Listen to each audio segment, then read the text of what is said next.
How are you guys doing? Today is Monday, July 5th, 2021. I'm James Sims, and for this episode of The Elite, I'm going to review the Elite matchups and performances from yesterday, Sunday, July 4th. And of course, I'm going to preview everything that's going on today. And of course, before I get into it, I think is worth noting that Joey Chestnut, the legend, broke his hot dog eating record. He ate 76 hot dogs and buns in 10 minutes. Impressive, but still incredibly gross. So I'm going to move on from that into what's going on with NHL. There was no NHL yesterday, but today is Game 4 of the Stanley Cup Final as the Tampa Bay Lightning, the defending Stanley Cup champs, are currently up 3-0, and I don't think a 3-0 comeback has ever been completed in the NHL. So the Canadians are fighting with their backs virtually up against the wall with no breathing room. That game will be tonight in Montreal. So that'll be a very good matchup to check out. And then looking at the NBA, because the Eastern Conference Finals ended on Saturday, Game 1 of the NBA Finals will be tomorrow night in Phoenix, and I'll get more into that tomorrow.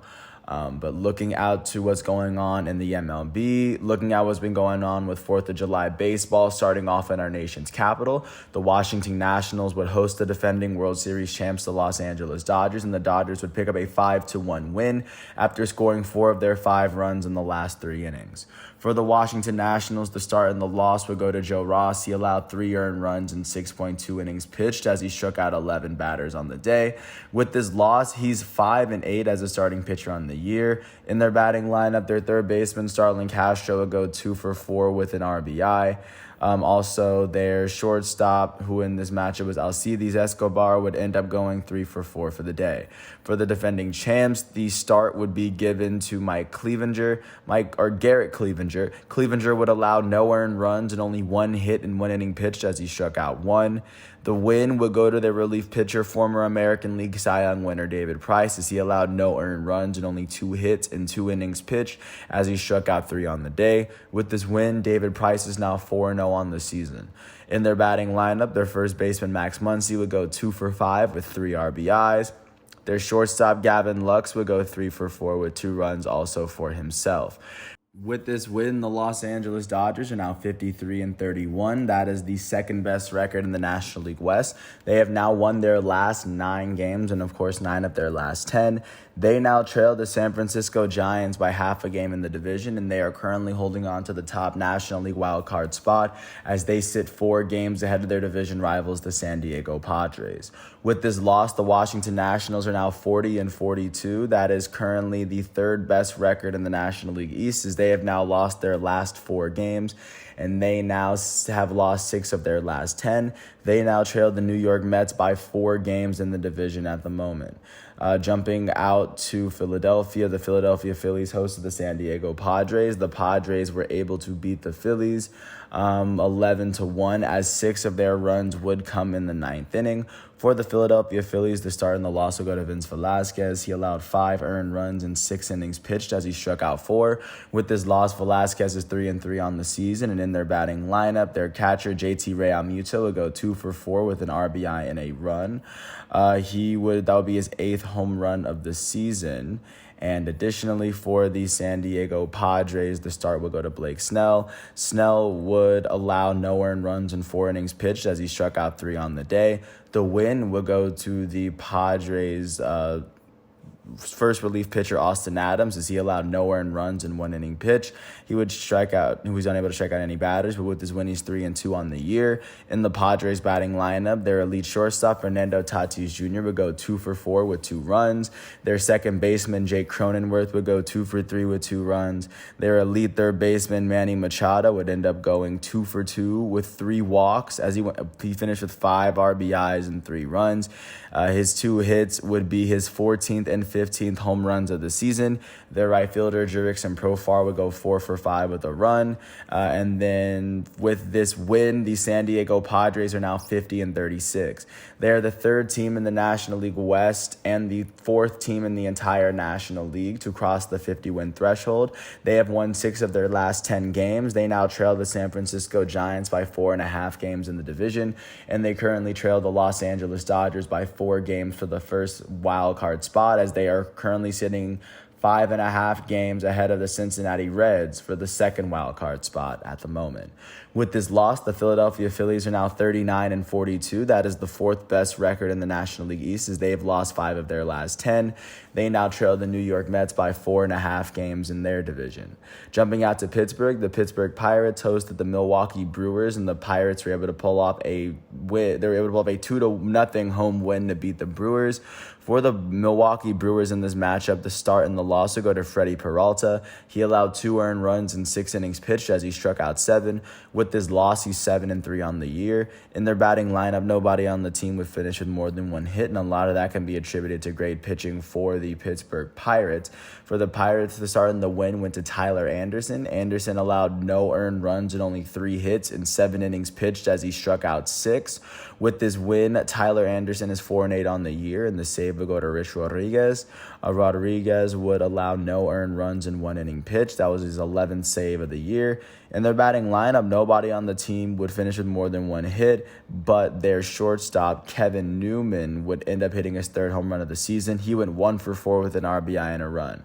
With this win, the Pittsburgh Pirates are now 30-53. That is the worst record in the National League Central and the second worst record in the National League. They have won 3 of their last 10 games, and they now trail the Milwaukee Brewers by 20 games in the division. With this loss, the Milwaukee Brewers are now 51-34. That is the best record in the National League Central.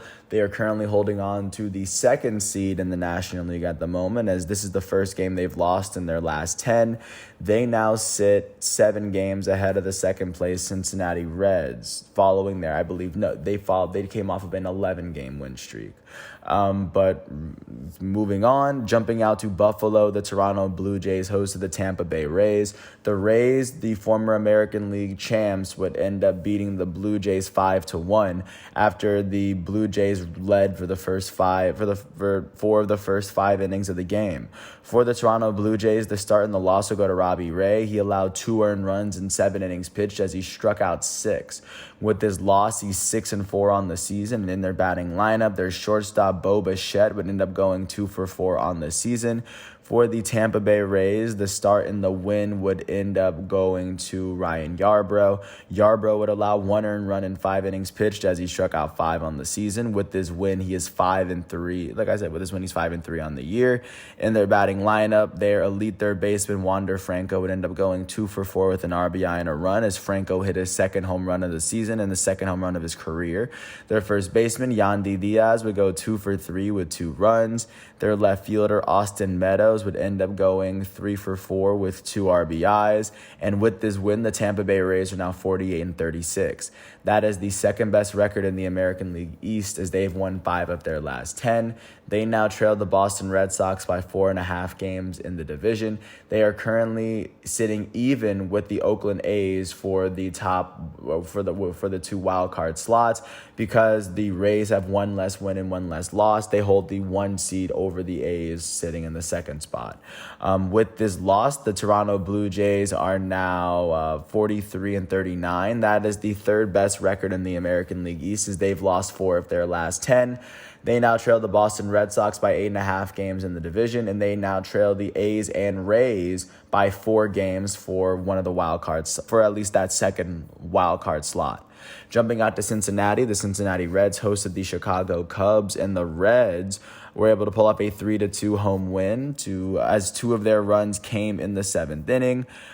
Jonathan India getting hit by a pitch would tie the game, and then Jesse Winker's grounded for Sal would actually give the Reds the win.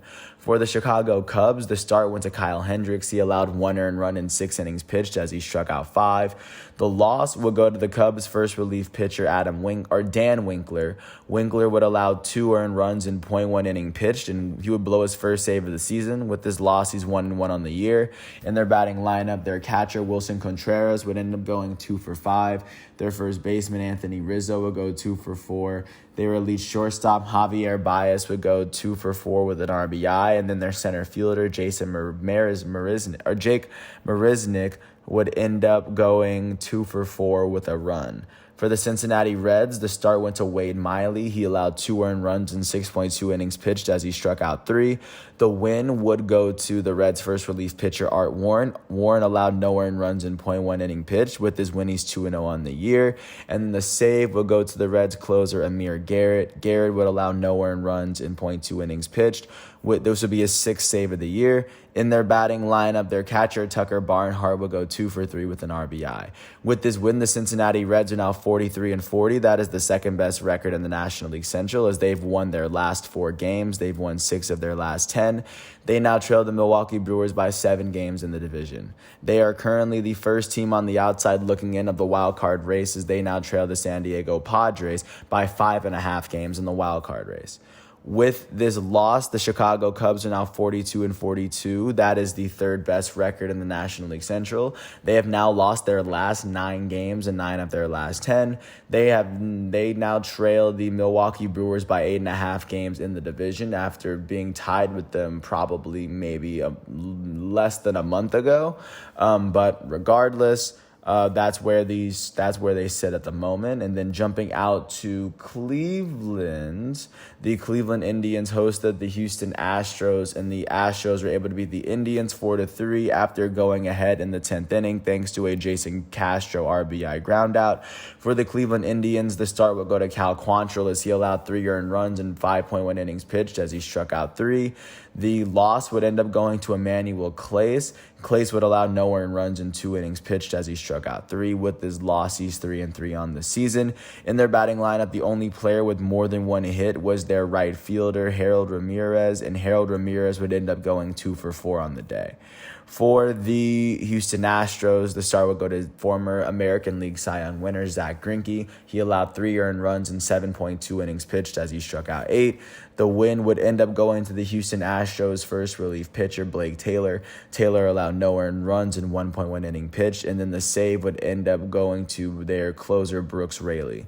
Raley would allow no earned runs in 1 inning pitched as he struck out a batter. This would be his 2nd save of the year.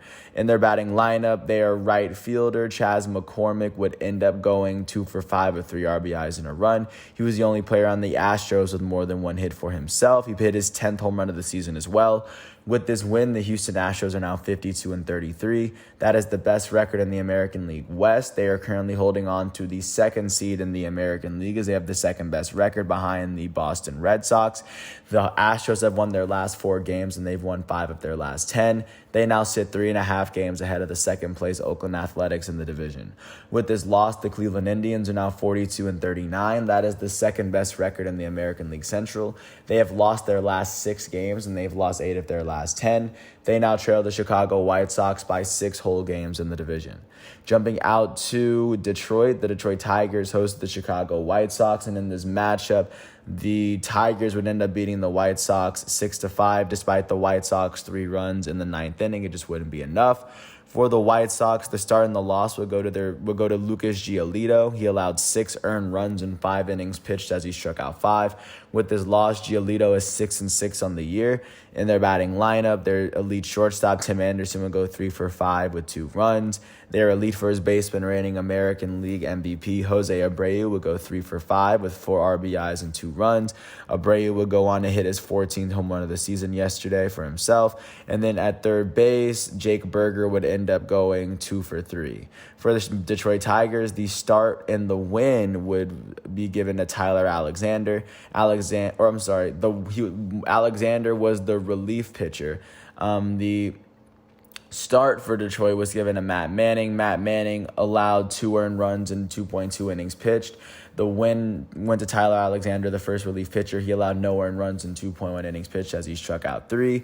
The save would be given to the Tigers closer for the day, Jose Cisnero. He allowed no earned runs in 0.1 inning pitched. That would be his 4th save of the year. In their batting lineup, their left fielder, Akil Baddoo, would go 2 for 4 with 2 RBIs and a run.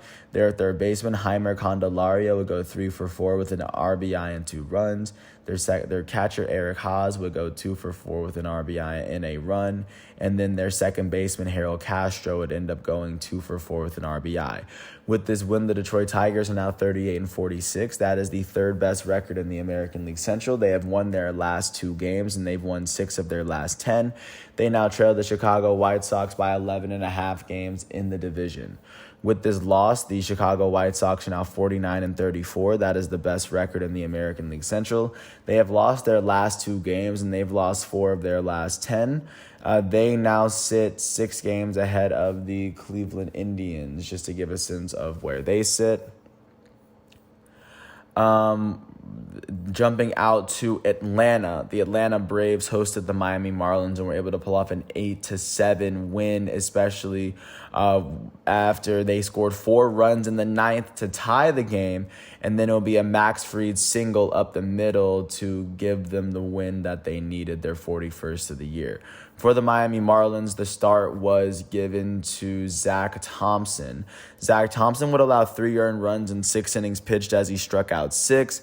And then the loss would end up being given to their closer for the day, Anthony Bass. Bass would allow 1 earned run in .2 innings pitched. With this loss, he's 1-4 in the season. In their batting lineup, their center fielder, Starling Marte, would go 2 for 4 with 3 runs. Their first baseman, Jesus Aguilar, would go 3 for 5 with 2 RBIs and 2 runs for himself. Aguilar would hit his 13th home run of the year. Their right fielder and former Atlanta Brave, Adam Duvall, will go 3 for 4 with 4 RBIs and a run as Duvall hit his 19th home run of the season. And then their catcher, Sandy Leon, will go 2 for 5 with an RBI and a run for himself. Leon would hit his 2nd home run of the year. For the Atlanta Braves, the start was given to Charlie Morton. He allowed 4 earned runs in 5.1 innings pitched as he struck out 7. The win was given to the Braves closer, Will Smith. On the day or on Independence Day, which, funny little quip. He allowed no earned runs in 1 inning pitch, and with this win, he's now 3-5 on the year. In their batting lineup, their shortstop, Dansby Swanson, would end up going 2 for 4 with an RBI and 2 runs. Their elite right fielder, Ronald Acuna Jr., would go 1 for 4 with 3 RBIs and a run, as Acuna would go on to hit his 23rd home run of the season. Their center fielder, Guillermo Heredia, would end up going 2 for 5 with a run. Their left fielder, Orlando Arcia, would end up going 2 for 4 with an RBI and a run on the day. And with this win, the Atlanta Braves are now 41-42. That is the second best record in the National League East, as they've won 6 of their last 10. They now trail the New York Mets by 3.5 games in the division. With this loss, the Miami Marlins are now 35-47. That is the worst record in the National League East, and that is currently the 3rd worst record in the National League as a whole. They've lost 6 of their last 10 games, and they now trail the New York Mets by 9 whole games in the division. Jumping out to New York, it was a battle of the city. It was a doubleheader, actually, as the Yankees hosted the Mets in the Bronx. In the first matchup, the Yankees would end up losing to the Mets. They were winning 5-4 going into the 7th before the Mets scored 6 runs in the 7th. In the first matchup for the Yankees, the start went to their elite starting pitcher, Garrett Cole. Cole allowed 4 earned runs in 3.1 innings pitched as he struck out 6. The loss in Game 1 would go to Aroldis Chapman, and then the blown save, of course. He allowed 3 earned runs without registering an out. He blew his 4th save of the year, and with this loss, he's 5-3 on the year. For the New York Mets, the start was given to Marcus Stroman as he allowed 3 earned runs in 5 innings pitched. The win was given to the Mets' first relief pitcher, Juris Familia. Familia would allow no earned runs in 1 inning pitch, striking out 2. With his win, he's 3-1 on the year. In their batting lineup, their center fielder, Brandon Nimmo, will go 2 for 5 with 3 RBIs and a run. Their elite shortstop, Francisco Lindor, will go 2 for 3 with 2 RBIs. Their second baseman, Jeff McNeil, will go 2 for 3 with 2 runs. And then the Mets' third baseman, Luis Guillorme, would end up going 2 for 3 on the day. With this, going into the second matchup, the Yankees would actually split the series as the Yankees won Game 2, 4-2. In this matchup, they would score 3 of their runs in the second inning off of a Gio Urshela home run. For the New York Mets, in this loss, the start and the loss for Game 2 for the Mets was given to Corey Oswalt. Oswalt would allow 3 earned runs in 4 innings pitched as he struck out 4. With this loss, Oswald is 1-1 on the season. In their batting lineup, nobody would finish with more than one hit. Their elite first baseman, Pete Alonso, would go 1-for-3 with 2 RBIs and a run. Alonso did his 15th home run of the year. For the New York Yankees, the start was given to Nestor Cortes. Cortes would allow 1 earned run in 3.1 innings pitched as he struck out 4. The win, however, will be given to the Yankees closer for the second matchup, Chad Green, who allowed no earned runs in 3 innings pitched as he struck out 6 of the 9 batters he faced. With this win, Chad Green is 3-4 on the year. In their batting lineup, nobody on the team would finish with more than one hit as their shortstop, Gio Urshela, would go 1-for-2 with 3 RBIs and a run. With this split series, the New York Mets are now 43-37. That is the best record in the National League East. They are currently holding on to the 3 seed. With this loss, they've now lost 6 of their last 10, and they now sit 3.5 games ahead of the second place Atlanta Braves in the division. With this split series, the New York Yankees are now 42-41. That is the 4th best record in the American League East, as they've only won 3 of their last 10. They now trail the Boston Red Sox by 10 games in the division, just to give a sense of where the Yankees are in the grand scheme of things. Jumping out to Kansas City, the Kansas City Royals hosted the Minnesota Twins, and the Twins were able to pull a fast one, beating the Royals 6-2, scoring 4 of their runs in the 6th and 7th innings. For the Kansas City Royals, the start and the loss was given to Brad Keller.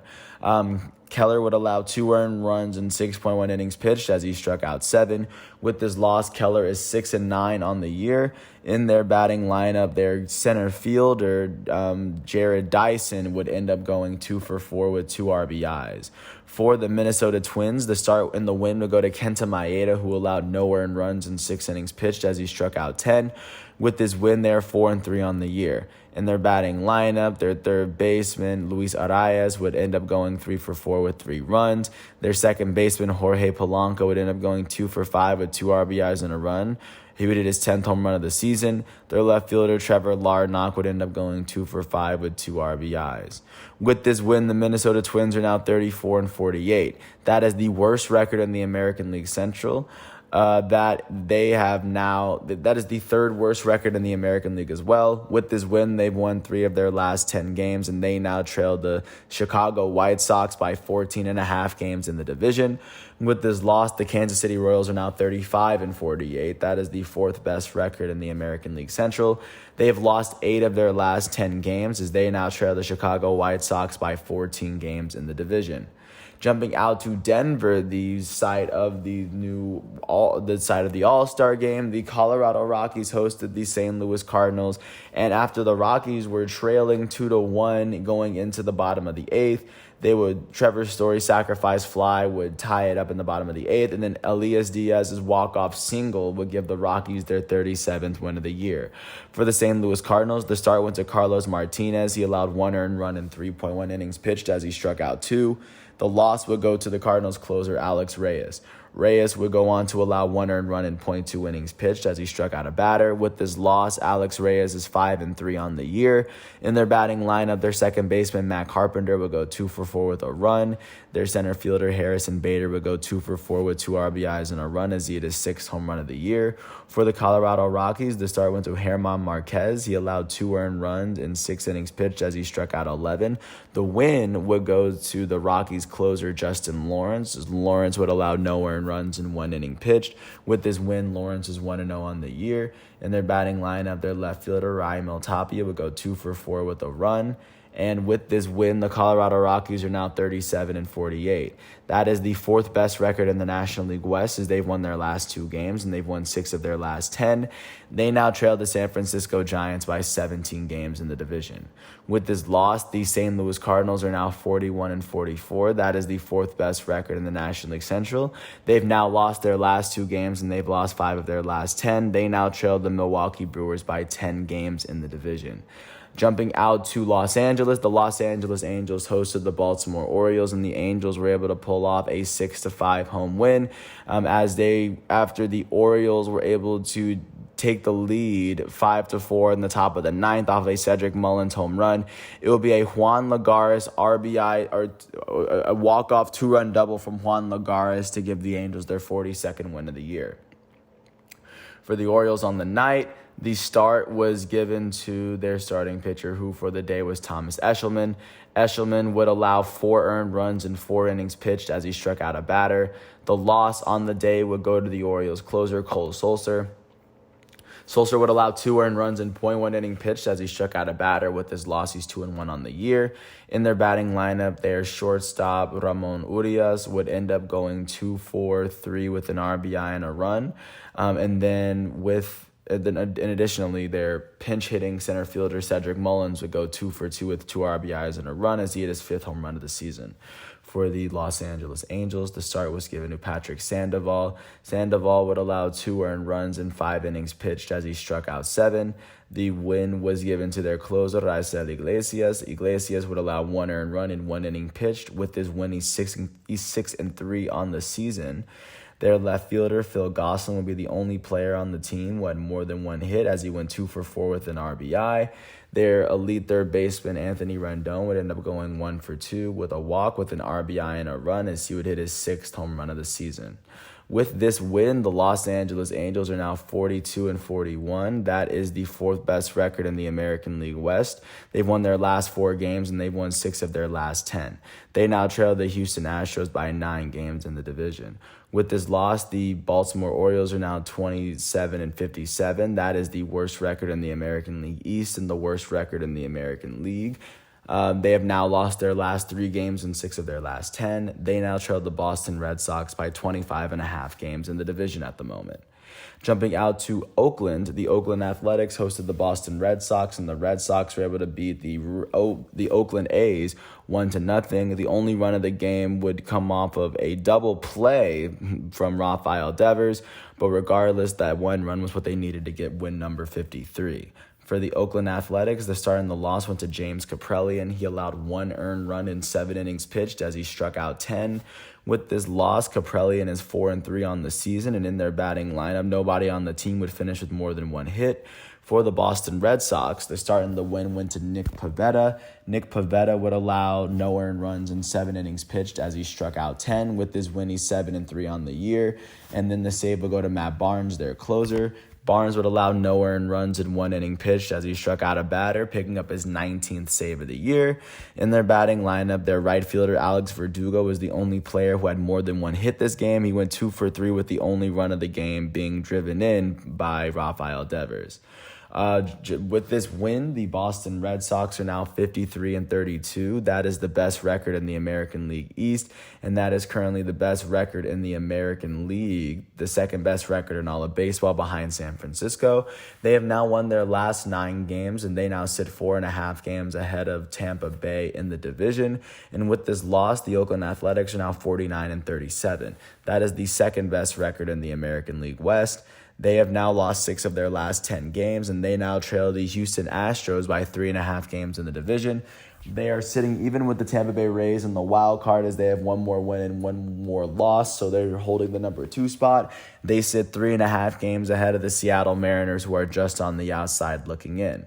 Speaking of the Mariners hosted the Rangers last night, and the Mariners were able to pull up a 4-0 win after scoring 3 of their runs in the 4th inning by itself. For the Rangers, the start and the loss will go to their starting pitcher, Mike Foltynewicz. He allowed 4 earned runs in 7 innings pitched as he struck out 5. With his loss, he's 2-8 on the year. In their batting lineup, their first baseman, Nate Lowe, will go 2-for-4, and then their third baseman, Brock Holt, would end up going 2-for-3 on the day. For the Seattle Mariners, the start and the win went to Chris Flexen. He allowed 1 earned run in 6 innings pitched as he struck out 5. With this win, Chris Flexen is 7-3 on the year, and then the save would be given to their closer, Kendall Graveman. Graveman allowed no earned runs in 1 inning pitched as he struck out 1. With this save, he now has 8 on the year. Nobody on the team would finish with more than 1 hit, but their catcher, who on the day was Luis Torrens, would end up going 1-for-2 with 3 RBIs and a run as he hit his 9th home run of the year. Last but not least, finishing up in Phoenix, the Arizona Diamondbacks hosted the San Francisco Giants, and in this matchup, you got to see the league got to see what the gap was between the league's best and the league's worst team, as the Giants beat the Diamondbacks 5-2, scoring all 5 of their runs before the Diamondbacks could score their 2.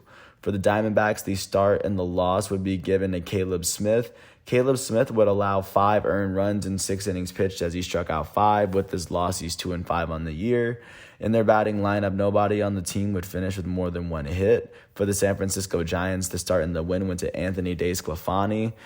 He would allow 2 earned runs in 8.2 innings pitched as he struck out 7. And then the save would be given to their closer for the day, Tyler Rogers. Rogers allowed no earned runs in 0.1 inning pitched. As he walked a batter as well. He picked up his 10th save of the year. In their batting lineup, their center fielder, Austin Slater, would end up going 2 for 3 with an RBI and 2 runs. Their first baseman, Darren Ruff, would be the only other player with more than 1 hit as he went 2 for 4 with 3 RBIs and a run. With this win, the San Francisco Giants are now 53-30. That is the best record in the National League West, the best record in the National League, and the best record in all of baseball. They've won their last 3 games, and they've won 6 of their last 10. They now sit half a game ahead of the defending World Series champs, Los Angeles Dodgers, in their own division. With this loss, the Arizona Diamondbacks are now 23-63. That is the worst record in the National League West, the worst record in the National League, and the worst record in all of baseball. They've lost their last 3 games, and they've lost 8 of their last 10. They now trail the San Francisco Giants by 31.5 games at the moment.